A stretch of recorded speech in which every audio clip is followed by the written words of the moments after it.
Hello, darlings. I'm going to be your Millennial Auntie. Some of you may already know me from my YouTube page or from my teaching, and that's fine. But look again? No? This little crotchety thing is Phoenix. She will probably be joining us today. So this is just going to be a quick introductory video because I want to tell you where I get all of my things. This is my space. I actually want to highlight the white fish thing. I had a student give that to me upon graduation. Caleb, if you're watching this, I still think of you, and I know you're doing amazing. So we're going to start our little book club or reading with The Wizard of Oz, and I thought that would be a really fun one to do because Wicked is super popular again, thanks to the movies. And I say again because these books came out when I was extremely 20 and they were super exciting then. And I really want you guys to actually go back and read the Wicked book because I think it's going to ruin you all.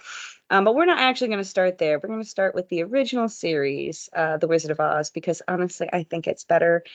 And I think a lot of you don't know that there are actually 14 books in the original Wizard of Oz series. As far as I know, from the original Wizard of Oz, only two ish of the books ever were really tried to make into movie canon. And I'm going to use the word canon a lot because it means nothing when it comes to the Wizard of Oz. Now, that being said, we are going to go through all 14 books. They are absolutely incredible.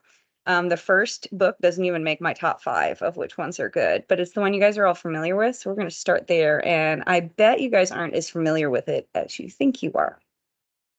But I want to highlight a lot of the resources that I'm going to use because obviously someone's going to call while I'm recording. They got me through coping through a lot of things. And I know that's what you guys and I are dealing with right now. So the first thing I want to highlight is called Project Gutenberg. I'm just going to bring it up on the page that I'm on. I'm sure this is actually going to look like crap. Project Gutenberg. This is where we're going to be reading off of. I will put the links in the show page. But this is an entirely free online library. It's run out of Germany, as the name might suggest. And so anything that's open access, so most of the things that you think of when you think of library, you can find here. Now, libraries are always better. Support your libraries. And the basic things that I can tell you that you won't find here that you would find on a library would be things like newer releases, right? Your library is always going to be carrying new bestsellers. They'll have a whole wall of those types of things. You will not find those here.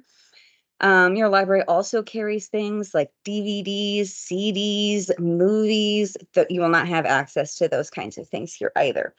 Also, if you're like me, a good paperback is nice. I actually thought I had a copy of the first book on paperback and I can't find it. So we're stuck using the electronic copy, but we can be grateful.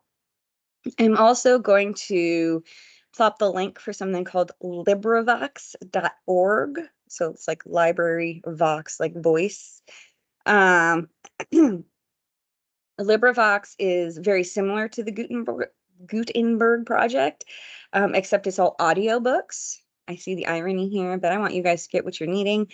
I actually still do rely very heavily on LibriVox. These are free because they are voluntarily read, open access books. So again, books that you would get in the library that volunteers have read. Sometimes it's a single author. Sometimes you get really lucky and there is a slightly chaotic, dramatic reading of something. But again, if listening or reading books is something that you use to cope through things, these are really amazing resources, and I highly recommend you use them. So I'm going to post those in the show notes too.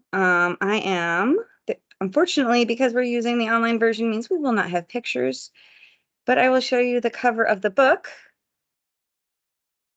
Oh man, the outside world is not helping us today. Of the one we're going to be reading. So the way I'm going to do this is I will start a new recording for every chapter or pair of chapters, depending on, there we got our face, how long they are. So it'll be easy to follow along. I'll put them in a playlist. If you just want to let it run, you can. And I will try to keep all of the commentary sort of to the end of the chapter. So if you don't want to listen to that, you can skip it. I'm super excited to be doing this with you guys, and let's get going with The Wizard of Oz.